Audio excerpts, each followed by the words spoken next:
2026 বিশ্বকাপ ফুটবল সামনে রেখে ব্রাজিলিয়ান সমর্থকদের জন্য বড় এক সুখবর দিলেন সেলেসাওদের কোচ কার্লো আনচেলত্তি। দীর্ঘদিন ইনজুরির কবলে থাকা দলের সবচেয়ে বড় তারকা নেইমার জুনিয়রকে নিয়ে ইতিবাচক ইঙ্গিত দিয়েছেন তিনি।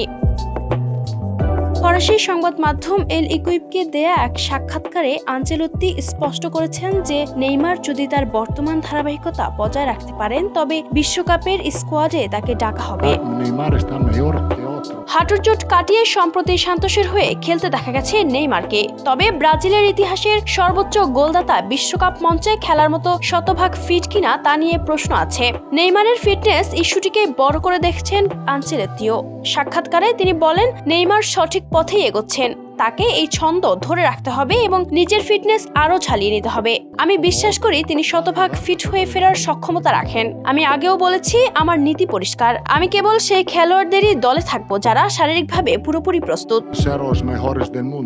ইনজুরি থেকে ফেরার পর নেইমার কেবল মাঠেই নামেননি, নিয়মিত গোল করে নিজের উপস্থিতির জানান দিচ্ছেন। আনচেলত্তির মতে নেইমার এখন অনেক বেশি আত্মবিশ্বাসী এবং তার শারীরিক অবস্থার দ্রুত উন্নতি ঘটছে। তবে চোট পরবর্তী ধকল কাটিয়ে উঠতে তাকে আরও কিছুটা সময় নিবিড় পর্যবেক্ষণে থাকতে হবে। নেইমার চূড়ান্ত স্কোয়াডে থাকবেন কিনা তা সময়ের হাতে থাকলেও কোচের এই সবুজ সংকেত নেইমার ভক্তদের জন্য নিঃসন্দেহে এক বড় অনুপ্রেরণা। Ayesha Akter Swarna, campus Times.